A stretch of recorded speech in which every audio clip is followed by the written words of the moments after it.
ahora tenemos a Viviana. Viviana Luz Clara está en Mar del Plata, que es una para los extranjeros que quieran visitar y tengan tiempo.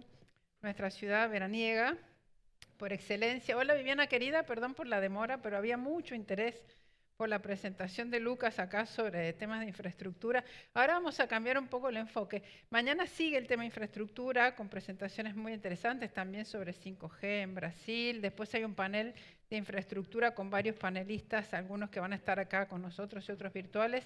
Y Viviana es presidente de FIADI, a ver, lo voy a decir de memoria, Federación Iberoamericana de Federación Iberoamericana Asociaciones. de Asociaciones de Derecho e Informática. Asociaciones de Derecho Informática. Y tanto Viviana como el experto que va a hablar después del café son abogados, pero están muy involucrados con temas tecnológicos y también con temas de tecnología, inteligencia artificial. De hecho, Viviana me invitó muy gentilmente a hacer el prólogo de un libro sobre tecnología y ciberdefensa. Así que, Viviana, bienvenida y tenemos la presentación de Viviana, ¿verdad? Por ahí.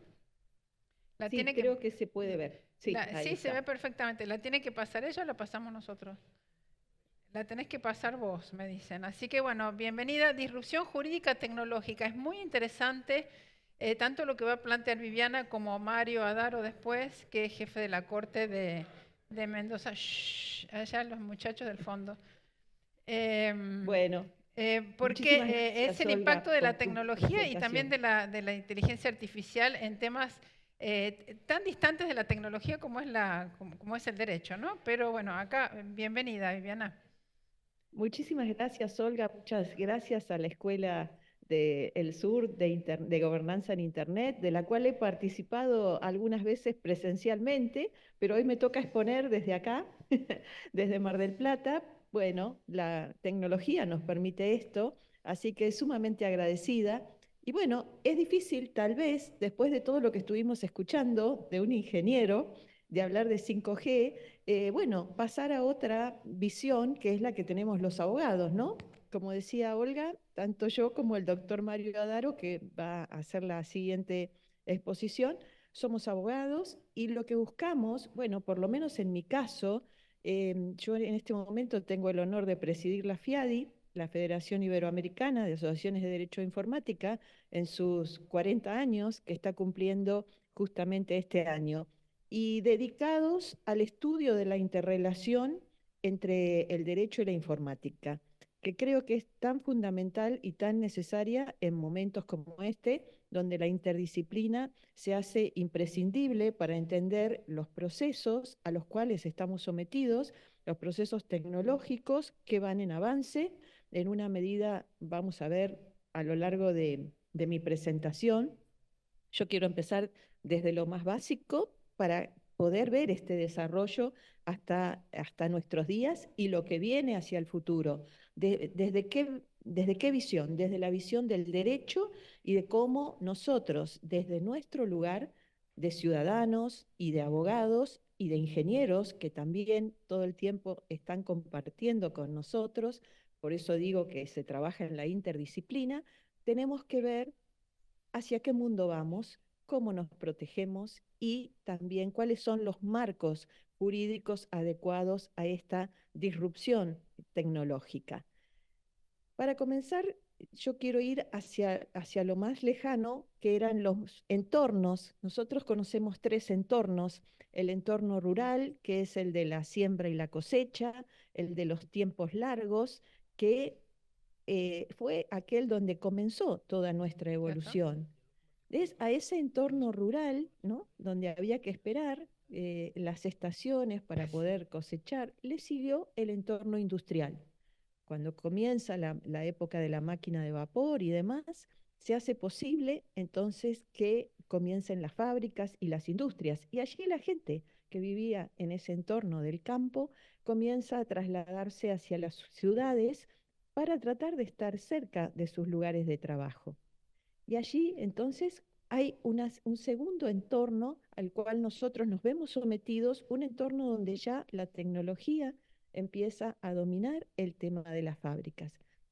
Y a este entorno industrial, le sigue el entorno electrónico, que es el entorno donde mayormente interactuamos hoy. No quiere decir que los dos entornos anteriores hayan desaparecido, para nada, porque seguimos teniendo industrias, seguimos teniendo fábricas, seguimos teniendo campos, sobre todo los argentinos que tenemos esa mirada siempre hacia lo rural.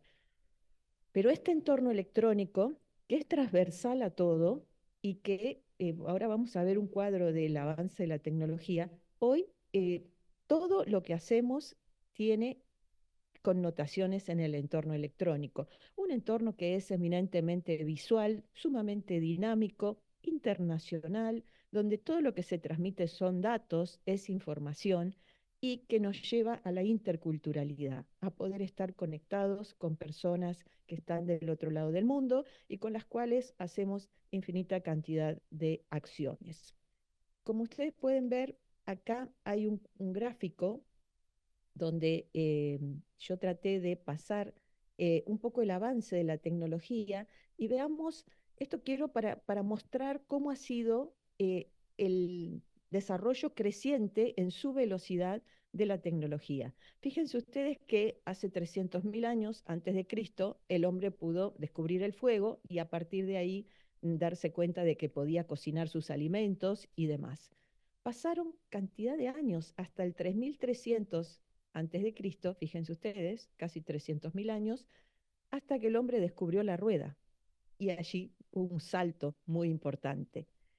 Luego, ustedes pueden observar ahí otros hitos como la escritura cuneiforme, el código de Hammurabi, que fue el primer código en 1752 a.C., en el año 105 el papel, pero fíjense ustedes que a pesar de que en 105 se descubrió el papel, recién en 1455 después de Cristo tenemos la imprenta. Pasaron 1400 años prácticamente para tener la imprenta. O sea, la velocidad en la cual la tecnología iba avanzando era sumamente lenta. Después, como decía antes, en 1769 aparece la máquina de vapor y allí, bueno, toda esta revolución industrial, lo sigue el teléfono, el primer automóvil, perdón. Bueno, el primer avión a motor.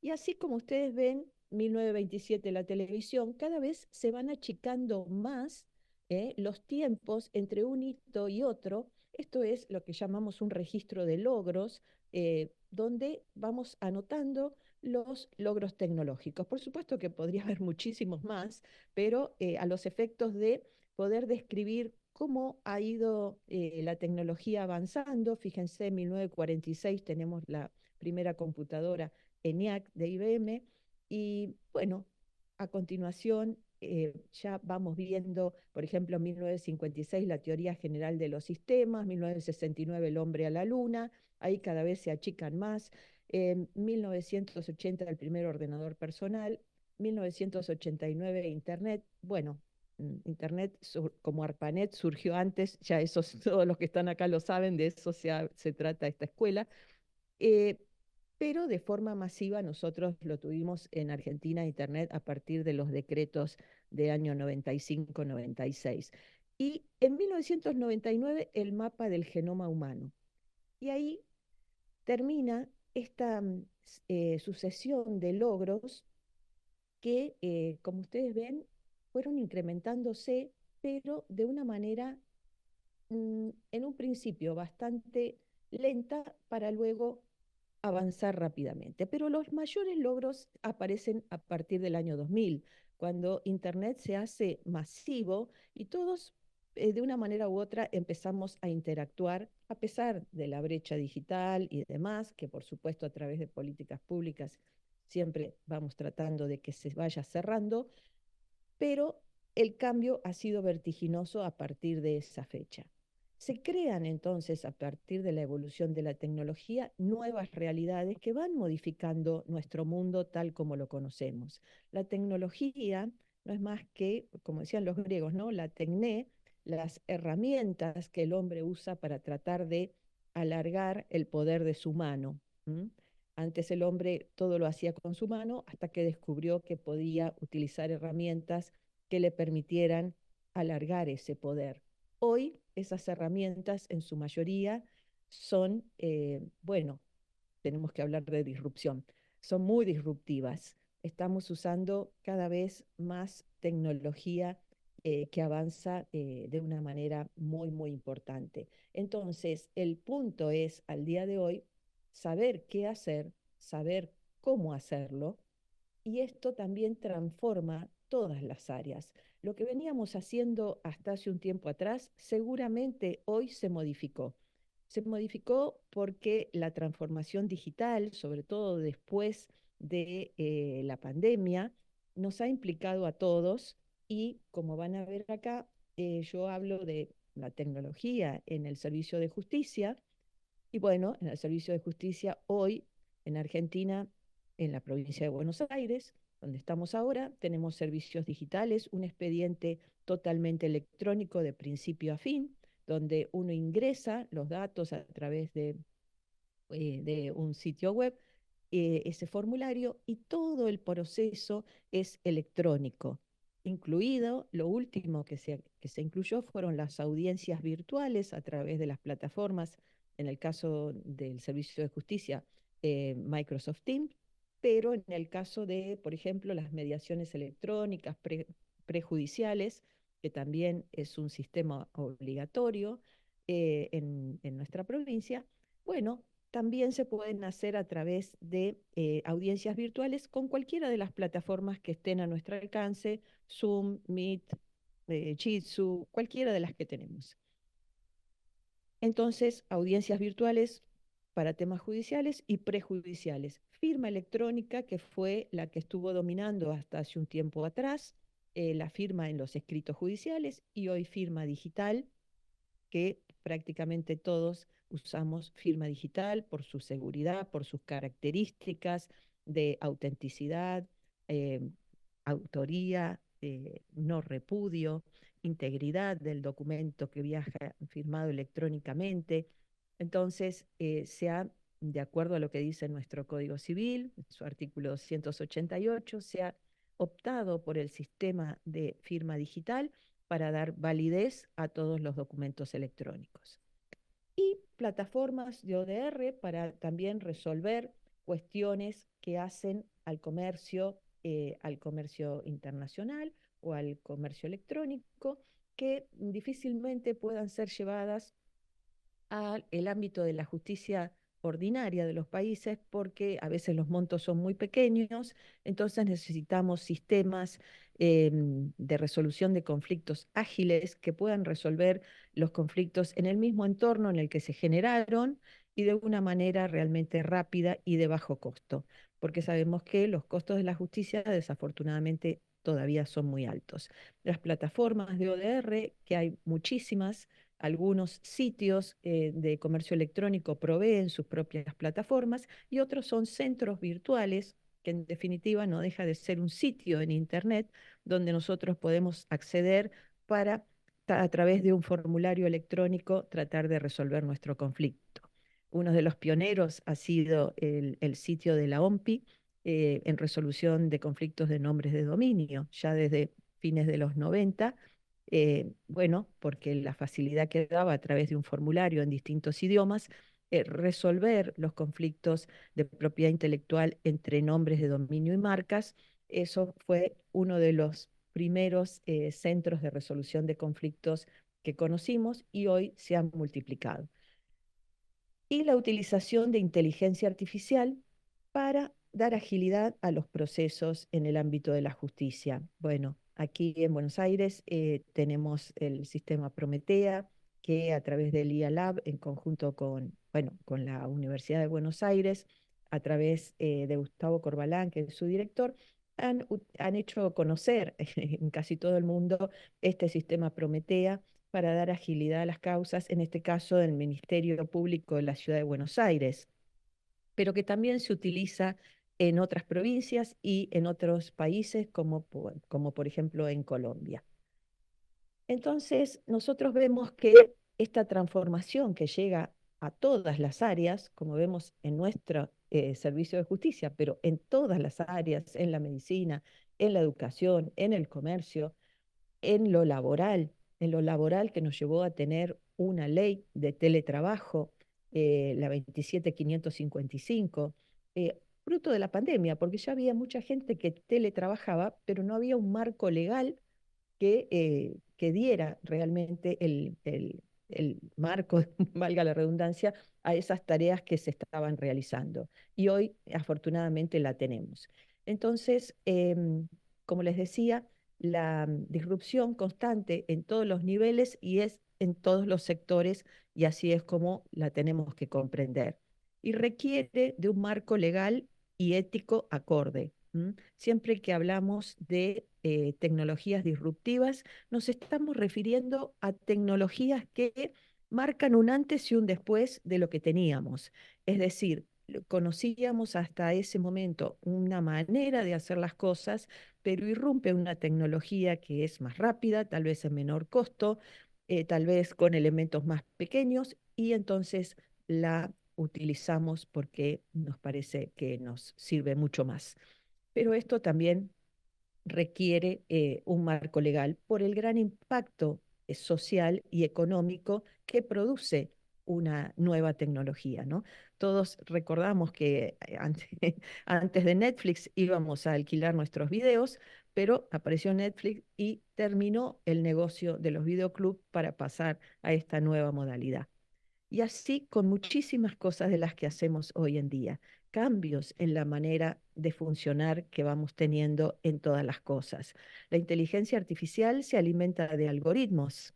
Ese es el, digamos, el alimento de la inteligencia artificial, los grandes volúmenes de datos, el Big Data, que nos sirven para justamente poder predecir conductas, acciones, comportamientos, y a través de eso también vemos cómo las campañas de marketing, las campañas a través de los sitios de internet, y muchas veces también nos preguntamos, ¿no? Estuve hablando de tal cosa, ni siquiera tenía el teléfono abierto, sin embargo, me aparecen un montón de informaciones y publicidades que yo no pedí, pero que hacen a los temas que yo estaba conversando o a veces pensando. Y bueno, y eso es lo que hacen los perfiles a través de estos sitios. Y la automatización. Bueno, la automatización justamente elimina trabajos en la parte más baja de la escala, que es lo que siempre nos preocupa. ¿Qué pasa con esos trabajos que pueden ser eliminados por la automatización? Porque sabemos que, bueno, lo que se puede automatizar para bajar costos se está haciendo, es una realidad. Pensemos en lo que son las fábricas automotrices para ver cómo han cambiado esas líneas de producción, pero a su vez también crea nuevos espacios de trabajo hacia arriba en la escala. Y es por eso que es tan importante la formación que cada uno vaya teniendo para no quedarse en el tiempo y que su manera de hacer las cosas se vuelva obsoleta, sino prepararnos hacia ese know-how que permanentemente tenemos que tener. Y por supuesto, nosotros que somos del ámbito de las ciencias sociales, mantener las habilidades blandas, que son aquellas que nos van a diferenciar de las máquinas, al menos por ahora, eh, en el cual nosotros podemos dar contención, escuchar activamente a las personas y brindarle un marco diferente que el que pueden por ahora brindar las máquinas. Pero en noviembre de 2022, siguiendo con esto de la evolución rápida tecnológica, aparece el ChatGPT en su primera versión, ¿no? Y viene a cambiar la forma de las búsquedas que nosotros hacíamos hasta ese momento, y bueno, seguimos haciendo, ¿no? Todavía por Google, a través de la posibilidad de hacer un prompt, una pregunta a este chat y que nos fuera contestando.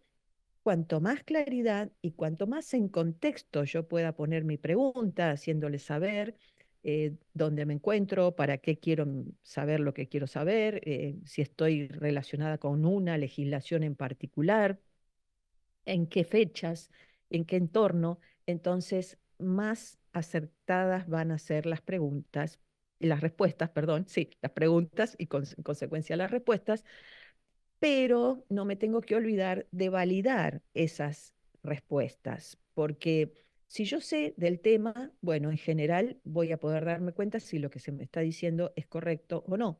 Pero si yo no tengo mucha idea del tema, bueno, las respuestas pueden ser realmente erróneas y por eso decimos que tenemos que tratar de validarlas para que no nos pasen casos como ha pasado con el abogado este tan famoso de Avianca, que citó, ¿no es cierto?, en sus escritos fallos que realmente no existían, que habían sido indicados por el ChatGPT, que, bueno, después le valieron una sanción. Entonces, revisemos si lo que vamos a citar realmente existe o no. Pero también el chat nos permite crear entornos, mejorar la productividad y reduce los tiempos. Para quienes tenemos que a veces como mediadores, en mi caso, eh, generar temas para solucionar conflictos, crear un entorno de práctica para quienes se están formando, para hacer las capacitaciones, crear un entorno, digamos, que es ficticio, pero que nos puede servir para la práctica. La verdad que tiene mucho poder para hacernos visualizar cómo serían esas situaciones sin arriesgar a caer en malas praxis trabajando con personas reales, ¿no? O sea que estas posibilidades virtuales nos pueden ayudar mucho a mejorar en nuestras capacitaciones y nuestra productividad, que también al reducir los tiempos es un beneficio muy, muy grande. Pero la inteligencia artificial requiere de un marco jurídico adecuado. Todos sabemos que, bueno, existe el libro blanco de la Unión Europea que desde el año 2019 sentó las bases de cómo debería ser el marco jurídico de la inteligencia artificial y más recientemente el reglamento sobre inteligencia artificial del 2024 de la Unión Europea prohíbe aquellas aplicaciones que amenacen los derechos fundamentales del ser humano, que usen datos biométricos, es decir, los datos que tienen algo de nuestra biología. Los sistemas que pueden provocar alto riesgo deben estar sujetos a evaluación y supervisión humana de manera permanente y a su vez los ciudadanos pueden reclamar y pedir explicaciones y rendición de cuentas sobre los sistemas que utilizan inteligencia artificial, así como que las empresas deben usar sistemas que sean éticos, responsables y seguros. Em, pero esto todavía no comenzó, este reglamento todavía no comenzó a regir y plenamente va a estar rigiendo en un plazo de 24 meses, lo cual significa demasiado tiempo para el avance de la tecnología. Fíjense ustedes, lo que ponemos aquí, la inteligencia artificial requiere transparencia, robustez, solidez técnica, rendición de cuentas, explicabilidad, supervisión humana, muchos de estos puntos que les acabo de mencionar, seguridad y privacidad, calidad de los datos, si los datos son viejos, si los datos no son, son erróneos, vamos a tener equivocaciones y errores que no queremos. Que esté sujeto a normas, certificaciones y auditorías. Y ahí también la pregunta es, ¿quién va a hacer esas auditorías y esas certificaciones? ¿Basados en qué y con qué preparación? Bueno, son todos interrogantes sumamente importantes. ¿Tenemos tantas personas preparadas para auditar? ¿En nombre de quién? ¿Del Estado? Bueno, diseño e implementación para evitar sesgos cognitivos que puedan generar discriminación. ¿M? Y la privacidad por diseño, ¿no? Para resguardar siempre lo que decimos, ¿no? Los datos personales. Entonces, estos son requisitos fundamentales que ya estaban en el libro blanco, se han transmitido eh, también a este reglamento y que los países tenemos que ir teniendo en cuenta para diseñar los marcos jurídicos y tecnológicos de cada uno de nuestros países.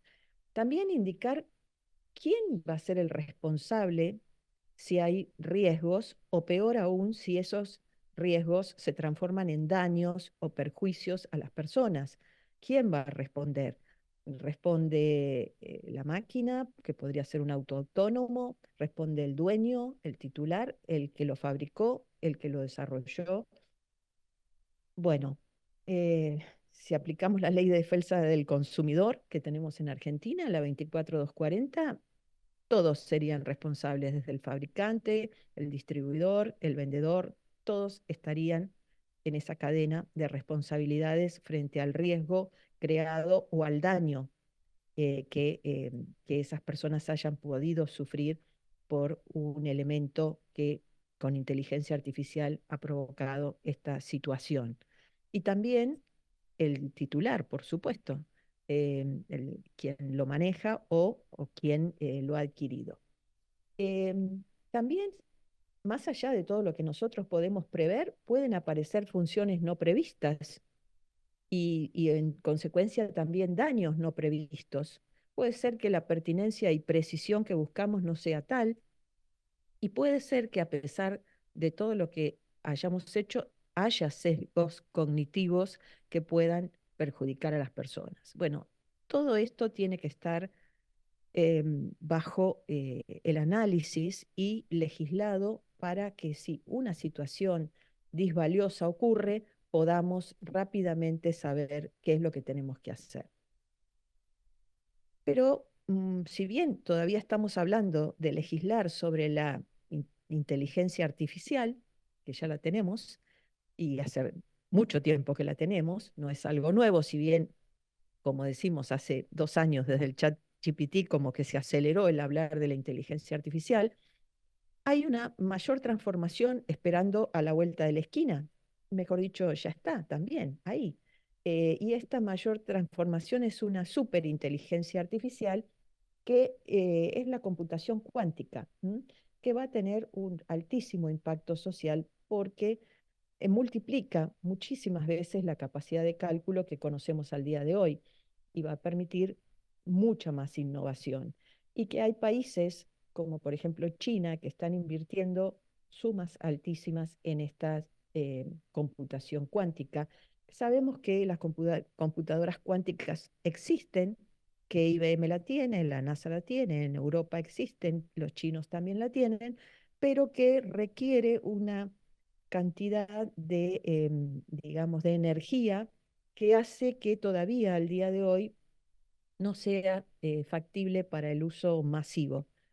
¿Cuánto tiempo se tardará en hacerla masiva? Bueno, con la ley de rendimientos acelerados de la tecnología, que estamos viendo cómo se va multiplicando en progresión geométrica el avance tecnológico, considero que muy pronto lo vamos a tener.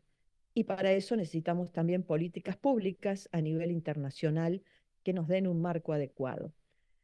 Cuando hablamos de computación cuántica, ya hablamos de fotones y electrones, también hablamos de superposición cuántica, donde una partícula, y eso es lo diferente, puede estar en varias posiciones a la vez, puede ser 0 o puede ser 1.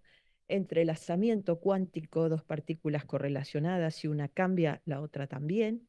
Y la importancia del observador para este resultado. Esto es fundamental, la mirada que el observador le da puede hacer cambiar esa realidad.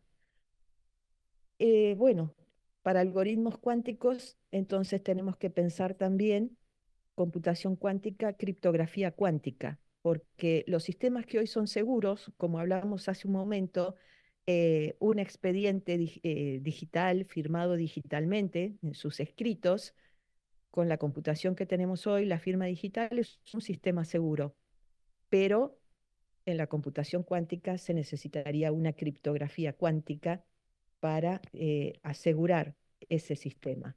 También, bueno, otras de las aplicaciones, simulación cuántica, robótica, resolución de problemas complejos, mapeo de expresiones del lenguaje, clasificación de imágenes, procesamiento de lenguajes naturales, todo esto se va a permitir hacer de manera diferente y acelerada. Y aquí llegamos al punto del que habla Rice Kurzweil, el premio Nobel de Física, en su libro La singularidad está cerca. Eh, la transformación irreversible de la vida humana a ritmo tan rápido del cambio y su repercusión tan profunda. Hoy el ritmo del cambio, ya lo estamos notando, es tan acelerado que tal vez no podemos seguirle el paso, y mucho menos el derecho, que ya venía muchos pasos atrás. Fíjense ustedes los que nos cuesta sancionar una ley para un determinado tema. Pensemos hacia atrás. En la Argentina nunca tuvimos una ley de comercio electrónico, hubo proyectos, pero no hubo una ley. Tuvimos que esperar al Código Civil en su reforma del año 2015, que comenzó a regir en 2016, para que se hablaran de temas del comercio electrónico y quedara claro cómo era el sistema. Pasaron muchos años hasta que pudimos poner en práctica todo el sistema de firma digital, si bien teníamos la ley, y también llevar adelante los expedientes electrónicos. Nos cuesta mucho a los abogados, que somos todavía muy conservadores, avanzar rápidamente con esto. Pero, como vimos antes, en la charla anterior, con 5G y todo lo que viene, necesitamos marcos rápidos, necesitamos la eficacia. Y estamos frente a avances como este, eventos únicos de implicancias singulares, eso es la singularidad, que te van a cambiar los modelos de negocios, la manera de hacer los negocios y hasta el ciclo de vida de esos negocios, y no solo de los negocios, también del ser humano, a través de las posibilidades de alargar la vida de los seres humanos a través de la tecnología, cosa que ya está ahí a las puertas. En la ley de rendimientos acelerados, cada vez en menos tiempo podemos tener un evento, un hito, como veíamos anteriormente, en ese detalle que yo les quise poner. Y bueno, ¿cuáles son los factores fundamentales para para el impulso de la economía con esta ley de rendimientos acelerados? La capacidad de cómputo, que como vemos se va a multiplicar, la capacidad de memoria, el ancho de banda, justamente, el tamaño de la tecnología, la propiedad intelectual y el conocimiento.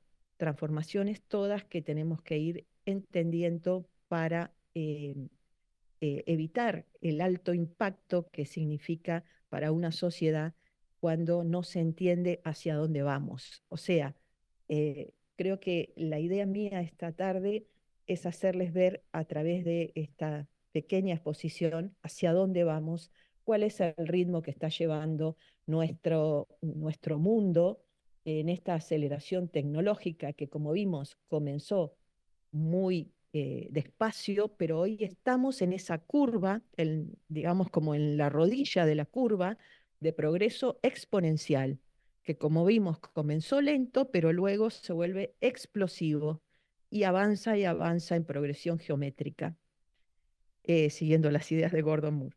Entonces, la tecnología tiene su continuación, o puede tenerla, en la biología del ser humano, ¿eh? Trascender las limitaciones humanas a través de la tecnología, lo que vemos en las películas, eh, no, que como ciencia ficción, siempre tiene un trasfondo de realidad de algo que en el futuro se va a poder hacer.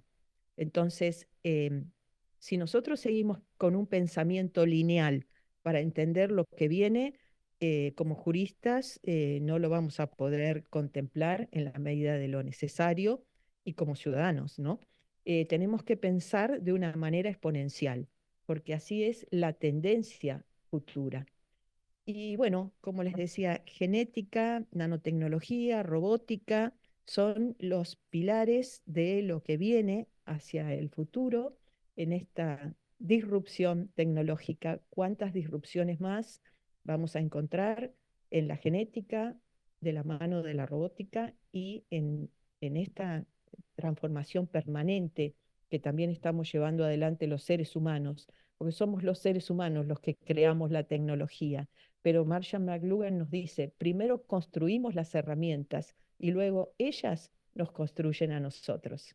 Con este pensamiento quiero cerrar esta charla agradeciéndoles muchísimo, y quiero que quedemos pensando hacia dónde vamos y cómo como seres humanos nos vamos a proteger, nos vamos a resguardar y vamos a dictar esas leyes que tanto necesitamos para que el mundo continúe de la mejor manera posible. Muchísimas gracias. Un aplauso para Viviana, por favor.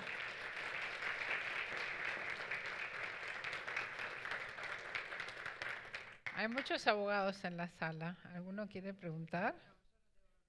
No, no pregunta, es abogado. No, ya voy allá, voy al sector divertido. No, me pregunto y esta es una pregunta mía de ingeniero, ¿cuán abiertos son los abogados? Me acuerdo de los médicos, por ejemplo. ¿Cuán abiertos son los abogados a incorporar la tecnología de todas estas herramientas que muchísimo, me imagino? Por supuesto. Sí, todo suyo. ¿Quién sos? Muchas gracias. Buenas tardes, yo soy Alejandro Baltazar del Instituto de Ciencias Jurídicas de Oaxaca en México. Primero que nada, agradecerle mucho la exposición, es excelente, y la organización FIADI es excelente también, produce muy buen contenido y demás, reconocer ese esfuerzo. Más que otra cosa, a mí me gustaría preguntar principalmente sobre, ya que tenemos el conocimiento de que el crecimiento de tecnología es de naturaleza exponencial, ¿no? Y que el siguiente hito reside en lo que no sabemos, ¿no? En esta dimensión de que no es ni conocido ni sabido, ¿no? Entonces no hay manera de preverlo hasta cierto punto. Solo se sabe que el impacto va a ser desmesurado, ¿no? En este sentido, yo creo personalmente que la regulación se tiene que basar en una regulación de principios que se pueda adaptar a las condiciones materiales que provean nuestros amigos ingenieros posteriormente, ¿no? Ejemplo de esto son las regulaciones de FinTech y luego ahora de inteligencia artificial, que ninguna se termina por concretar y que incluso bueno, la inteligencia artificial y FinTech terminan funcionando conjuntamente y puede no haber respuesta para eso. Mi pregunta va sobre qué principios o qué figuras abstractas, cree usted, Viviana, que sería importante tomar en consideración al construir una reglamentación abstracta y ágil para este tipo de cambios disruptivos y significativos todo el tiempo. La pregunta del millón. Bueno, muchísimas gracias por la pregunta. Sí, en principio se habló de la ética en la inteligencia artificial como un requisito para avanzar, ¿no es cierto? Pero con la ética solo no es suficiente. Por eso se pensó en marcos regulatorios.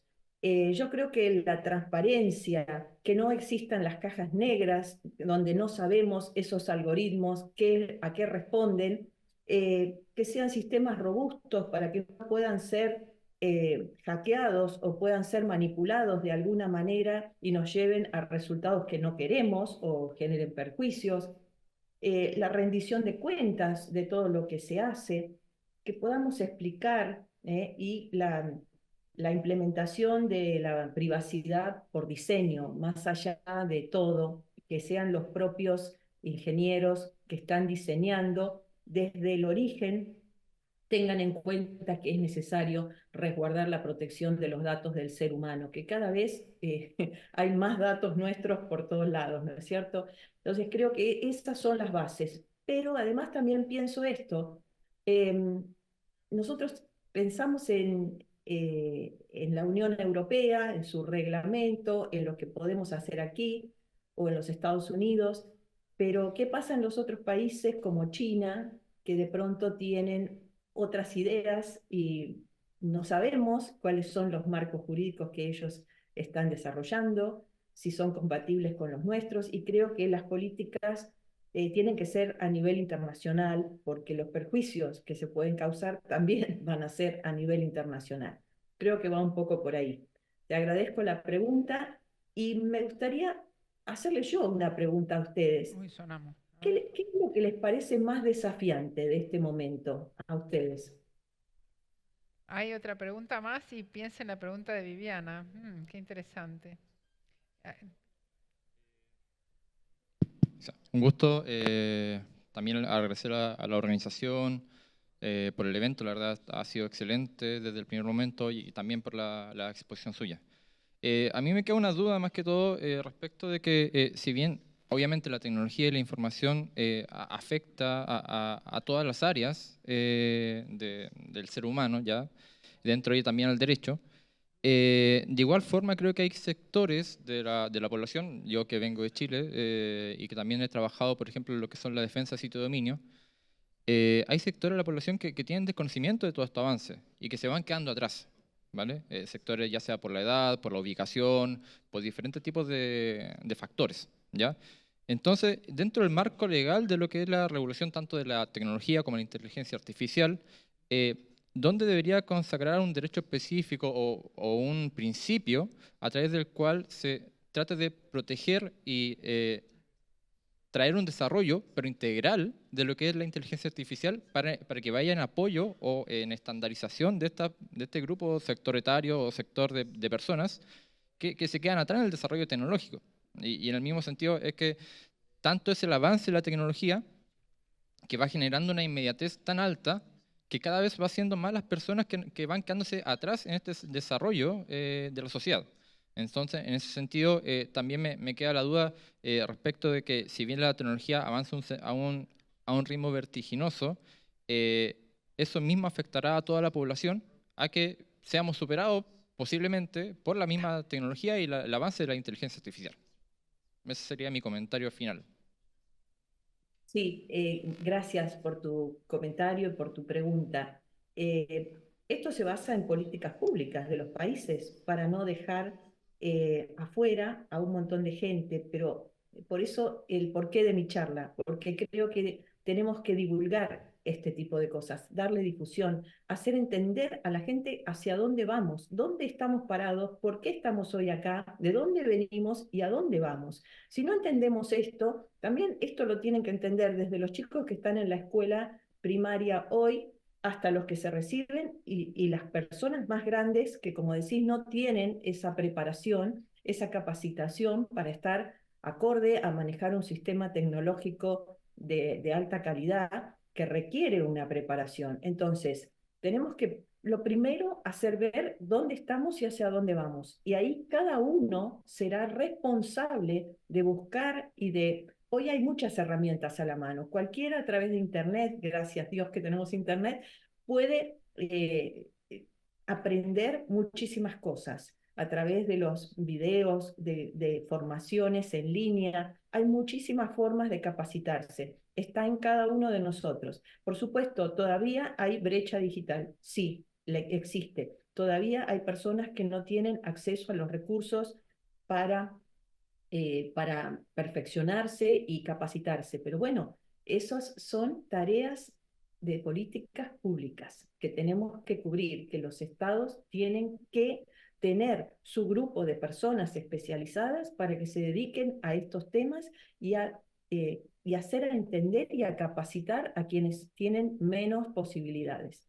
Es la única forma que yo veo desde mi humilde lugar de que las personas puedan entender este fenómeno y hacia dónde vamos, y no queden aisladas y no queden afuera, porque si no vamos a seguir exigiendo trabajos que ya no van a existir. Muchos de los trabajos que existían cuando nosotros empezamos a estudiar, hoy ya no existen, y muchos de los que existen hoy no van a existir mañana, pero van a existir otros. Siempre es así.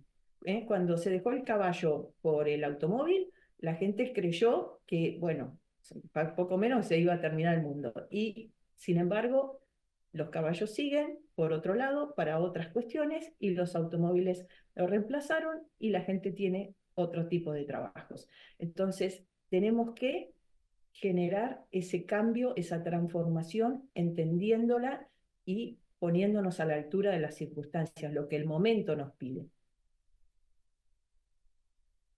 Última, y me quedo con tu reflexión para pensar, para después, para la hora del café. Igual vamos a hacer un pequeño cambio después de la presentación de Viviana y de agradecerle. Y esta pregunta última viene Mario y después tenemos más tiempo para el café para charlar un rato largo. Gracias. Excelente exposición, muchas gracias por impartir el conocimiento y creo que también felicidades a la logística que sigue siendo muy buena. En este punto creo que, bueno, soy abogado de Guatemala. La pregunta puntual sería, tomar en cuenta lo que se está aquí dialogando, ¿será que es necesario una reinterpretación de los derechos individuales, colectivos, fundamentales y en sí de los derechos humanos tomando en cuenta esa disrupción digital? ¿Será necesario entonces de que algunos postulados filosóficos, éticos y en fin, es necesario que se pueda efectuar ese tipo de reinterpretación y puntos de vista para que en verdad pueda, más allá de toda la información, las formaciones y la forma en que todos los estimados colegas de los diferentes países pues puedan obtener esa información, al momento de tener ese bagaje de conocimientos y que pueden ser muy puntuales, entonces es necesario esa reinterpretación y nuevamente basar nuevos puntos de vista, basar nuevas corrientes, hasta punto de corrientes ideológicas. Entonces, ¿será que todo hay que reinterpretarlo? Porque tomemos en cuenta de que si seguimos la línea anterior, si seguimos algunas corrientes anteriores, es un poquito complicado, ¿no? Como lo platicaba por ahí con algún colega ahí en el entretiempo, que es un poquito complicado con colegas que tienen la antigua escuela y que es muy buena, pero con todo lo que pasa ahora, entonces, la pregunta puntual, ¿será que todo hay que reinterpretarlo para poder adaptarse a esta disrupción digital? Bueno, muchas gracias por la pregunta. Y sí, los derechos no son estáticos, los derechos van cambiando con el tiempo, con el transcurso del tiempo. No es lo mismo lo que se pedía después de la Revolución Francesa, en 1789, que lo que pusieron en nuestra Constitución en 1853, que debió ser modificada en el 94 y se agregaron los derechos de tercera generación y seguramente con el transcurrir de los años las constituciones van a tener que volver a modificarse para incorporar otros derechos. Sabemos que el derecho de acceso a Internet es un derecho humano desde el año 2006, reconocido por las Naciones Unidas. Entonces, es un derecho que, bueno, no está en nuestras constituciones, pero en algún momento se incorporará. También tenemos la Carta Iberoamericana de Derechos Digitales, una cantidad de derechos que se han ido estudiando como derechos fundamentales para el ser humano en la era digital. Y así tendremos que ir ampliando, ir haciendo valer como ciudadanos, más allá que como abogados, pero como ciudadanos, nuestros derechos frente al avance de la tecnología. Fíjense ustedes, una cosa simple, el derecho a nuestros datos biométricos. En el verano, aquí en Mar del Plata, y creo que en Buenos Aires habrá sido lo mismo, había en unas esquinas unas personas que escaneaban el iris y le ofrecían a través de ese canje dinero o bitcoins o en fin, o criptomonedas. Las personas hacían cola para Sí, dejarse escanear el iris. sí. Brindaban sus datos biométricos a través de un canje por dinero, sin entender de qué se trata, sin hacer valer ningún derecho, ni le importa. Y también en la ignorancia, por supuesto. Por eso tenemos que entender, en la ignorancia y en la falta de conocimiento, porque nadie había explicado durante el año pasado que eso puede provocar un sinnúmero de inconvenientes, porque estamos dando nuestros datos biométricos, que es lo más sagrado que tenemos, lo estamos entregando. Y eso no puede ser. Y bueno, por eso vuelvo a insistir en que la educación sobre nuestros derechos, así como en su momento, cuando salió la ley de datos, protección de datos personales, por televisión aparecían, cuide sus datos y bla, bla, bla, que eran políticas de ese momento, también permanentemente cuando la tecnología puede invadir nuestros derechos, tiene que haber capacitaciones, enseñanza, en todos los niveles que se pueda para protegernos como ciudadanos en nuestros derechos. Y modificar lo que hay que modificar, por supuesto. Gracias, Viviana. Siempre que veía la cola, yo doy clases ahí en la Facultad de Económicas y en la esquina de Córdoba y Uriburu había una cola de gente ahí. Ahora, yo me pregunto, esa gente estaba autorizada porque estaban en la vía pública haciendo ese trabajo captura del iris por, no sé, un cuarto de Bitcoin, no sé cuánto daban, alguna criptomoneda. Siempre me pregunté quién los había autorizado. Ahora ya creo que no los vi más. Viviana, no tenemos más tiempo, te agradezco muchísimo. Nos quedamos con tu pregunta. Y para mí lo más importante de todas estas reflexiones sobre inteligencia artificial, siempre después de leer y leer, termino en el tema ético. Me parece que la tecnología todo lo puede, pero el límite es el tema ético. Y nos dejamos, acuérdense que este curso lo que sirve es para quedarse con más preguntas con las que vinieron, irse con más preguntas que antes, más amigos y más expertos conocidos para hacerles preguntas. Gracias, Viviana, por tu tiempo. Espero que la próxima nos acompañes en persona y si no, vamos a Mar del Plata a hacer la escuela, que no estaría nada mal. En verano o en primavera o en otoño. En invierno es muy frío. Lo prometo en público.